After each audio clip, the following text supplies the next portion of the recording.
Once the code generation is done, in some sense the job of the compiler is over, because we started with the source code and accordingly we have generated the target code. So, that should be end of the compilation process, but it really not so, and there are many vital operations that goes on after this stage. So, that is known as the code optimization stage.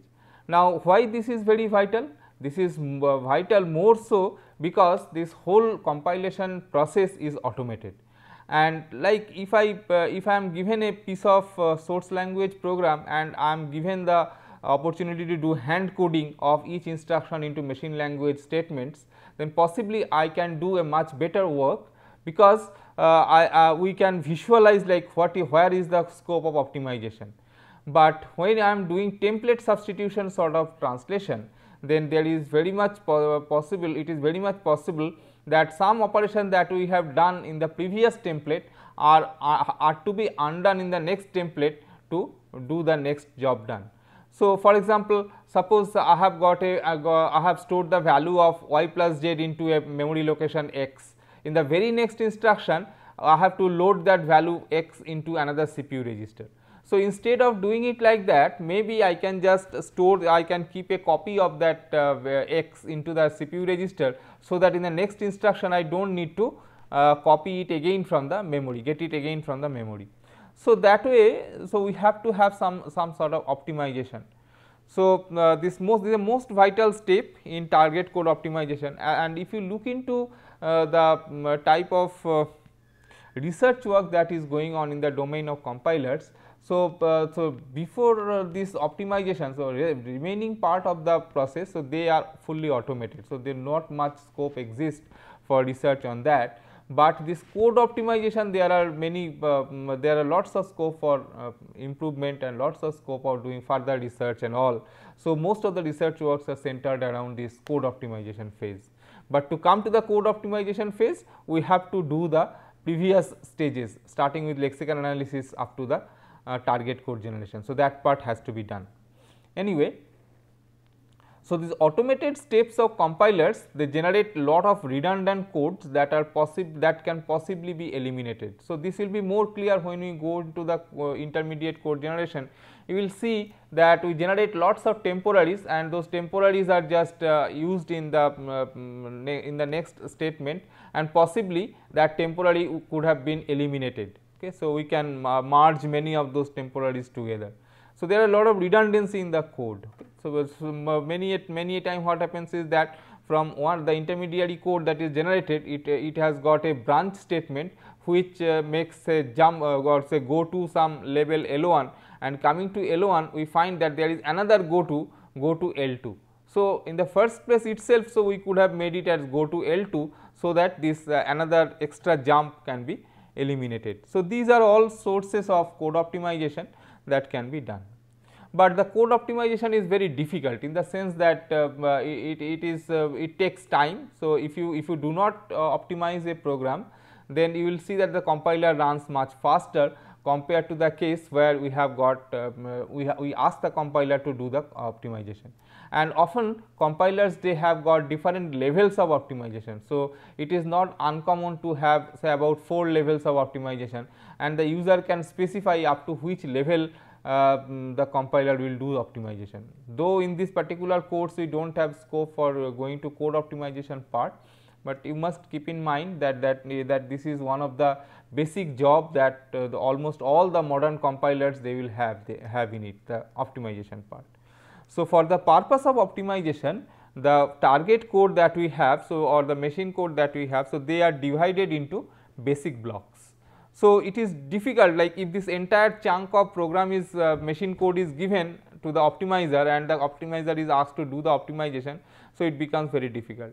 Unfortunately, this code optimization is an NP-hard problem.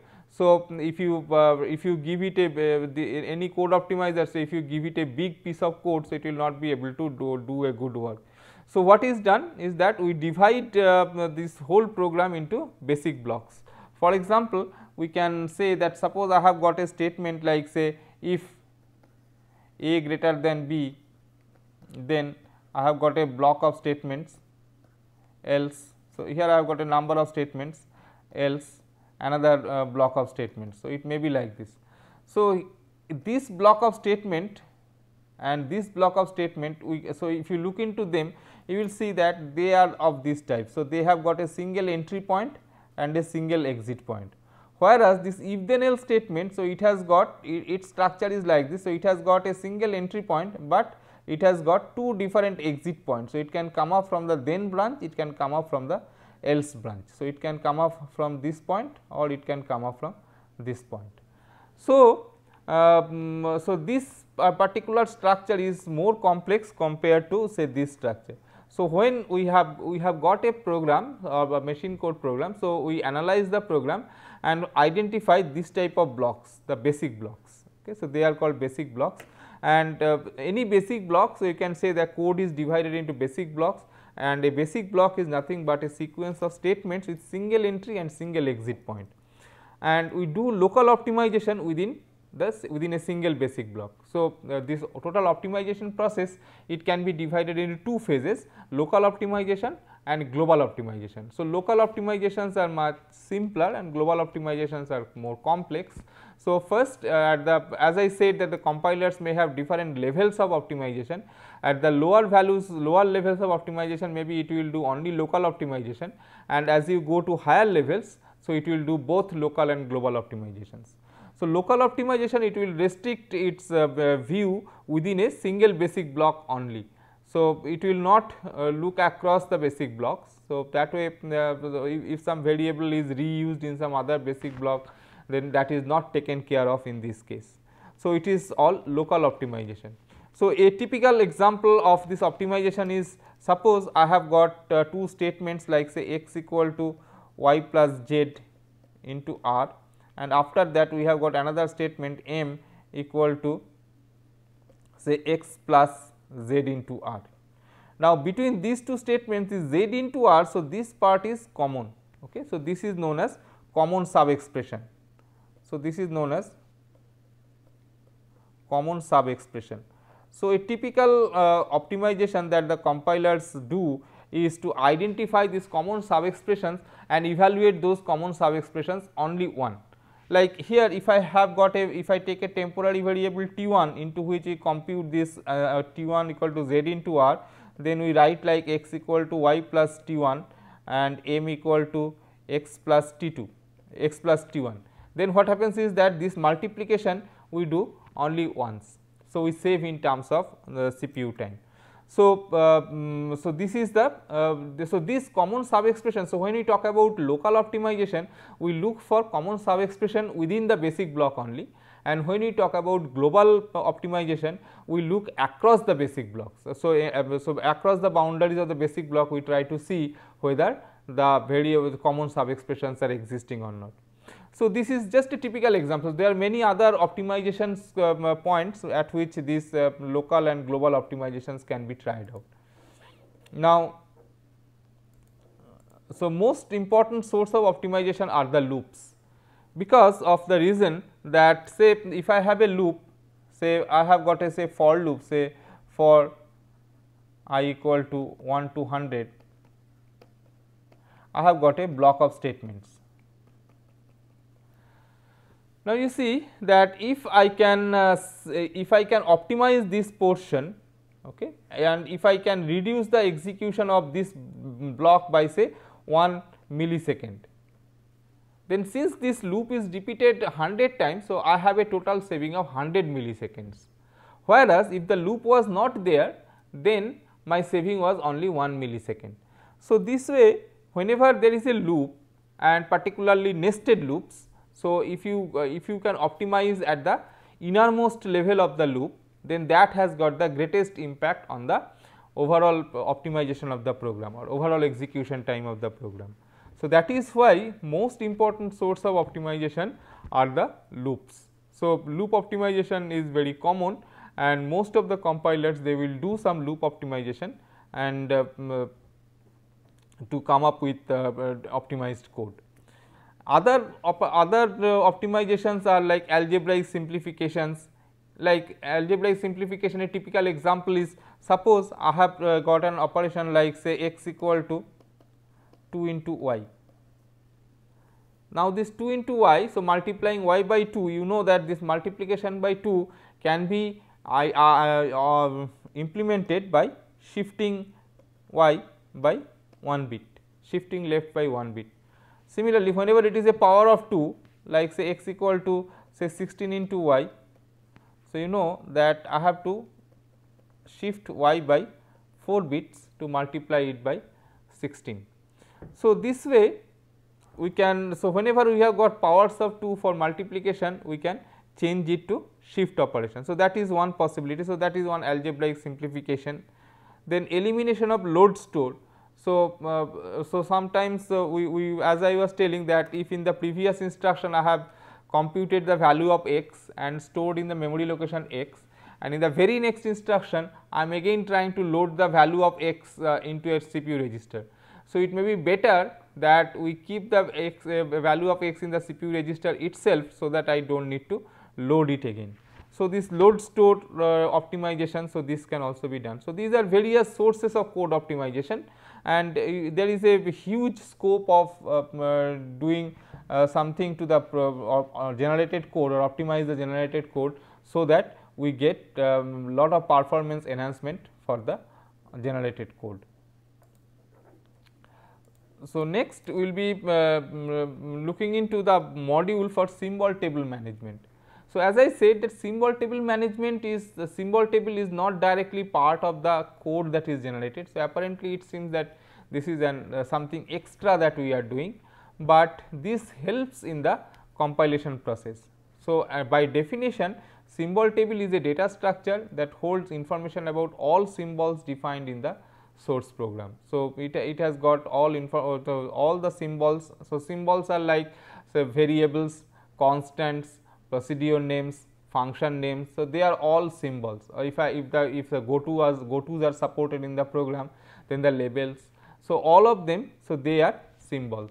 So, these symbols are kept in the symbol table, they are noted in the symbol table, so that whenever you are doing some later stage like code generation or semantic check, things like that. So, you can very easily refer to the symbol table and find out the value. So, typically the point is that maybe while writing the program, sometime here I have defined integer x, and sometime later I am using like y equal to x plus 2, something like this. Now, when I am at this point trying to generate code or trying to check the validity of this line, so I need to know what is the type of x. At that point it is not possible to go back to this line and check what was the type of x. So, instead what is done is that when this particular definition is seen, so in the symbol table we make an entry for x and note down that its type is integer. So, that when I am at this line, so I can refer to this symbol table, this x is a symbol. So, I refer to the symbol table to see the type of it. So, I immediately get that its type is integer. So, that is the purpose of symbol table. So, it is not useful, no, it is not required in the target code, final code does not have the symbol table in it, but in the generation process all the references by all phases of a compiler, so they will be using this symbol table.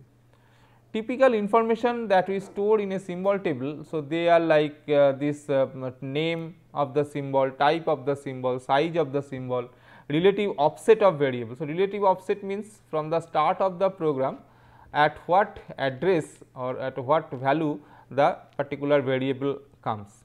So, it is like this.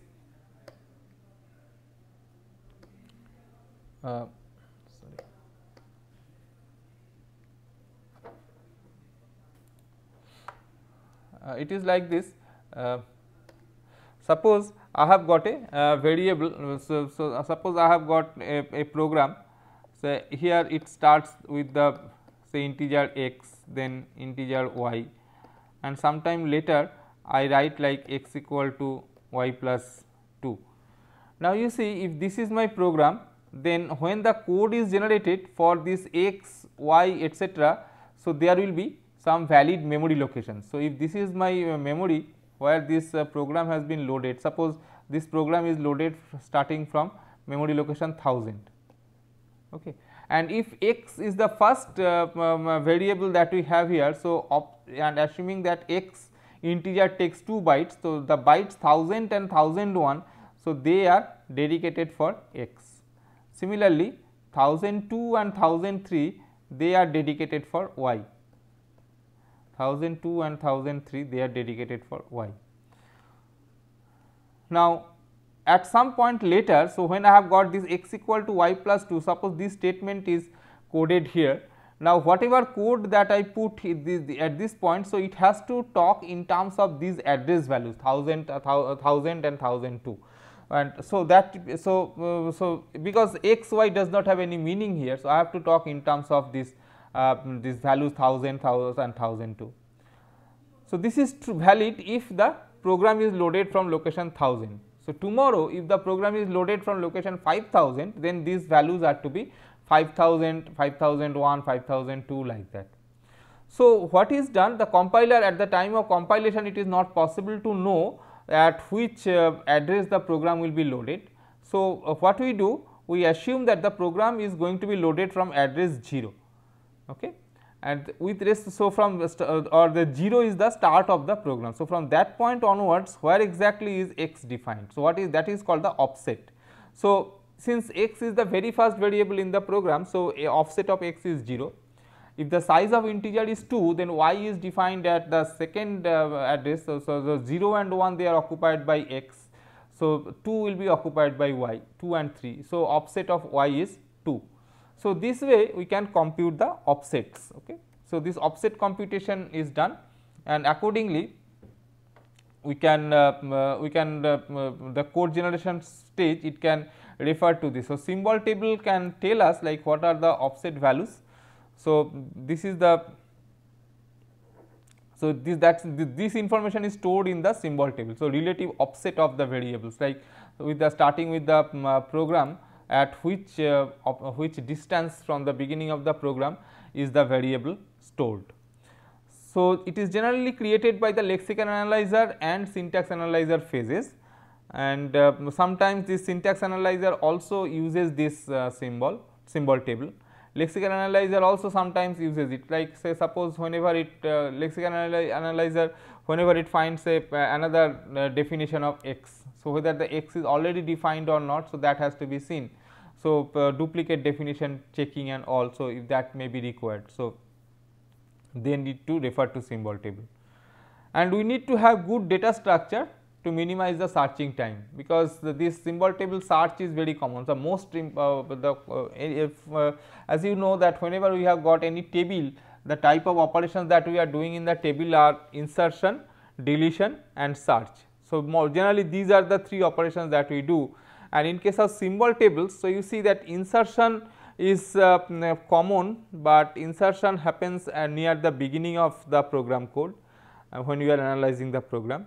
So, deletion is very rare, because we are not going to delete any symbol from the symbol table possibly, and but search is very much like whenever I am looking to any program line that we have. So, there will be some variables in the program in that line, and those variables for those variables we need to identify the type, offset, etc. So, search is very important operation. So, whenever the way that we represent symbol table or we realize symbol table, search operation should be made very efficient. So, we need good data structures that can minimize this searching time, whereas this deletion time we need not be bothered much about it, because we do not delete much. Insertion also to some extent it is important, so we need to do that, but search is most important. Data structure that we use for symbol table, so they may be flat or they may be hierarchical in nature. So, when you go to the symbol table management portion, so this will be more clear. So, it will be talking about different types of organizations of symbol table. Another very interesting job that the compilers do is the error handling and recovery. So, like how do you judge the quality of a compiler? So, quality of a compiler, I mean the target code that is generated, what is the quality of the code. So, quality of the code can be judged by the execution speed of the code, how fast is the code executing, that is more or less depicted by the optimization that the compiler does on the program. Also, to some extent it is dependent on the size of the code that is generated. So, how much memory space is needed, though space may not be a very big criteria now, because of all the computers now they have got large amount of primary and secondary storage, but at the initial times, so this was a concern. Okay. So, we can say we have got the memory size as a constraint. Apart from that, so compiler, to a good compiler, it should help the user in program development. So, for example, when the program is written initially, there are lots of bugs in the program, both syntactical bugs and semantic bugs. So, the compiler should be able to catch those bugs very easily and report them to the programmer, so that the programmer can correct them. Now, it is so it is an important criteria for judging the quality of compiler, how much error handling it can do, how much. So, for example, I can have a situation like this, that in my program I am writing like x equal to y plus z, then p equal to x into q, like that, but I have forgotten to define this x. So, I assume so it is for a C program, it is expected that their x should be declared somewhere before using it. So, maybe this is missing. As a result, at this point wherever x appears, the compiler will give message that the error message that x is undefined. So, how many such situations the compiler can catch? So, that is one problem. Okay. Similarly, if I have got an if then else statement, maybe the language grammar says that it should be like this: if condition, then some statement, else some statement. Maybe that I have missed this then.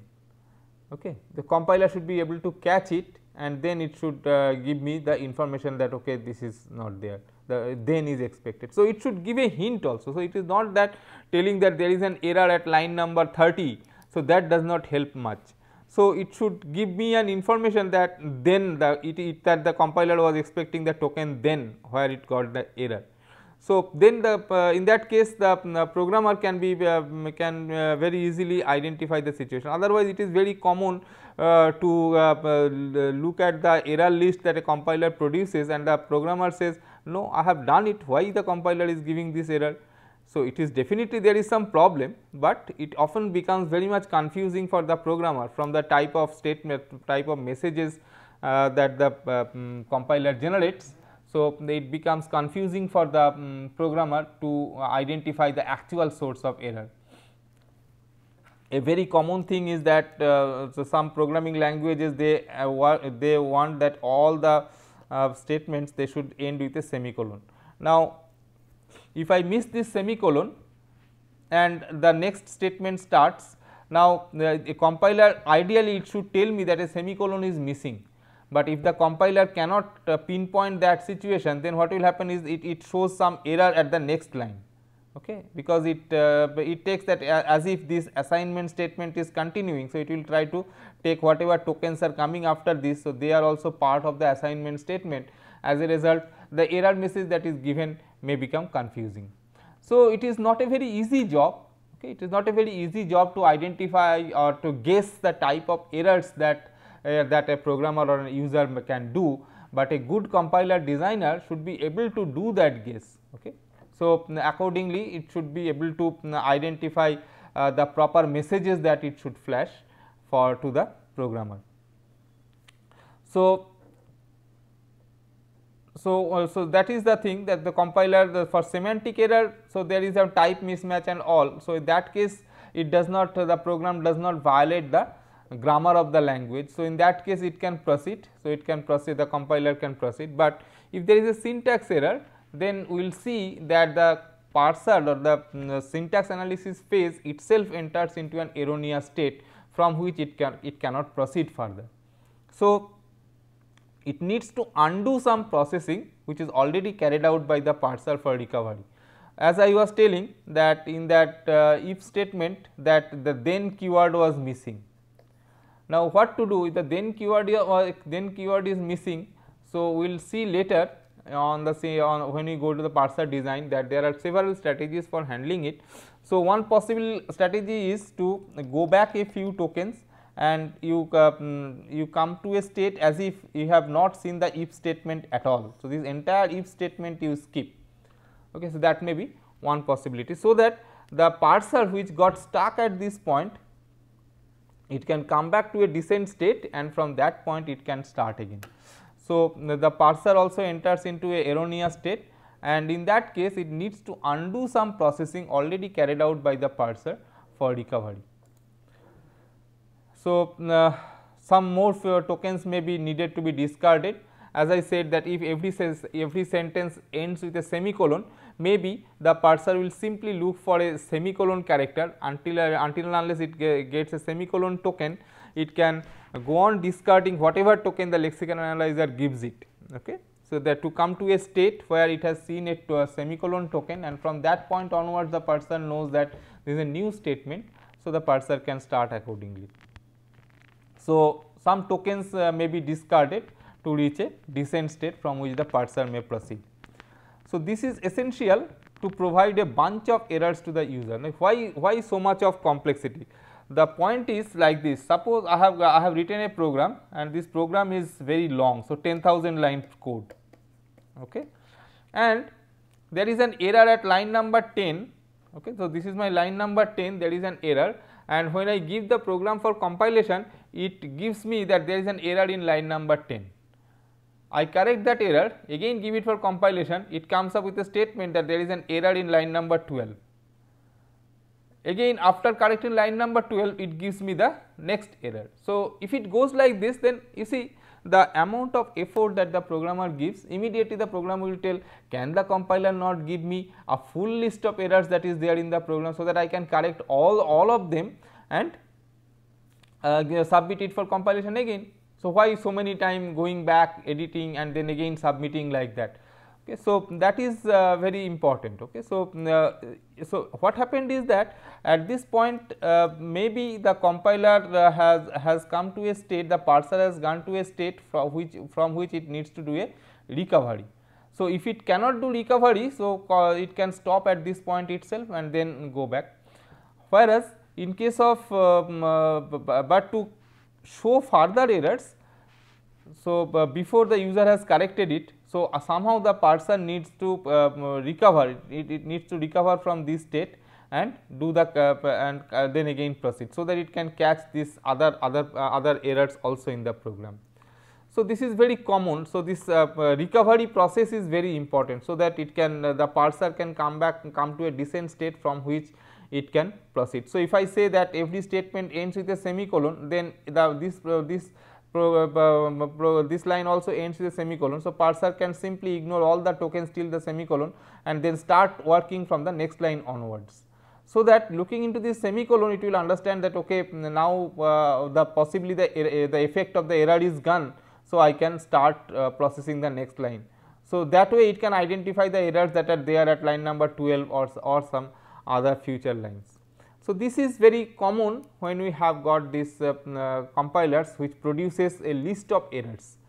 Of course, there are compilers which does not give this list, which is normally in the situation where we have got this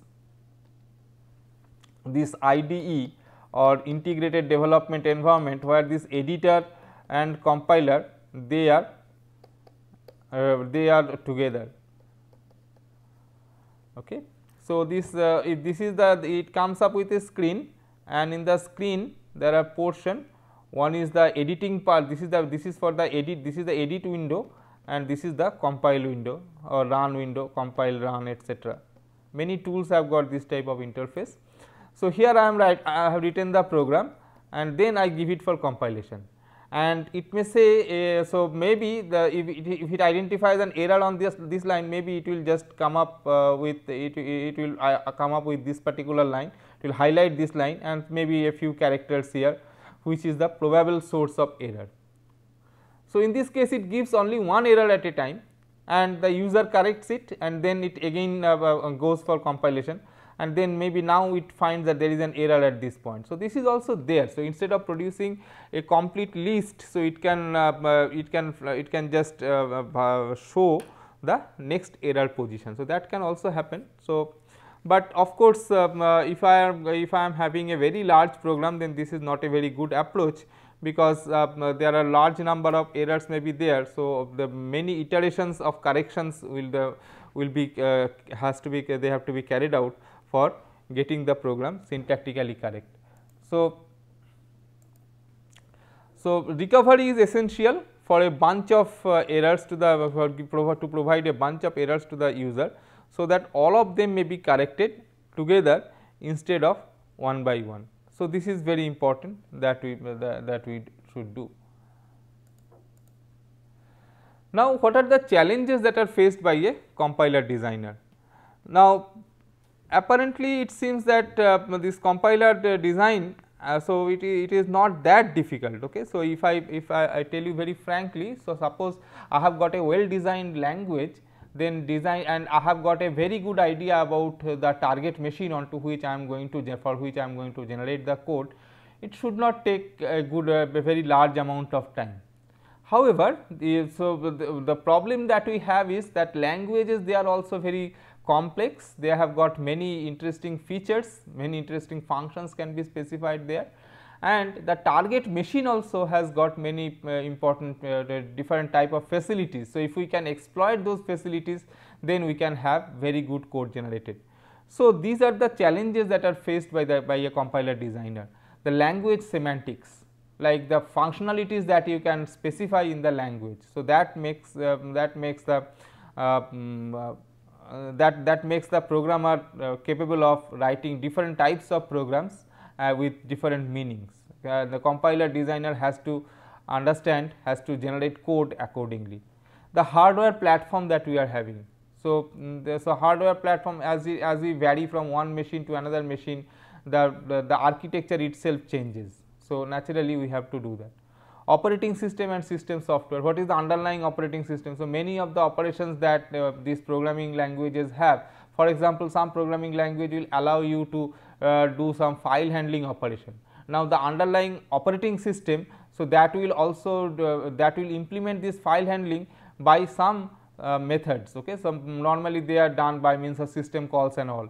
So, what are the system calls supported for this file handling? So, that has to be known by the compiler designer, and it varies from one OS to another OS. So, the same code for one OS will not work for another one. So, we have to be careful there. So, this OS and system software, so they will play a vital role in the compiler design process. Then error handling. So, whether you are going to give single error or multiple error like that, as we have discussed just now. Then aid in debugging. So, the programs that we have, so initial phase of program development, they have got errors. So, apart from the syntactical error, there may be logical errors. So, the logical errors, if you want to catch, then the user will like to execute the program in a single step fashion, that is one statement at a time type of execution environment. So, if we want to do that, then the compiler has to provide some extra debugging information for that. Then the optimization, so that we have discussed in detail. So, type of level of optimization and extent of optimization. Runtime environment, what is the type of procedure call, how are you going to implement the procedure call and all. So, they will determine the runtime environment, we will see that later. Speed of compilation, so how fast is your compiler. So, if it is taking a lot of time for compilation, maybe if it takes 2-3 minutes, then possibly we will say the compiler is very slow. And then how to make the compiler fast. So, that is also a challenge. So, we will see them in successive classes.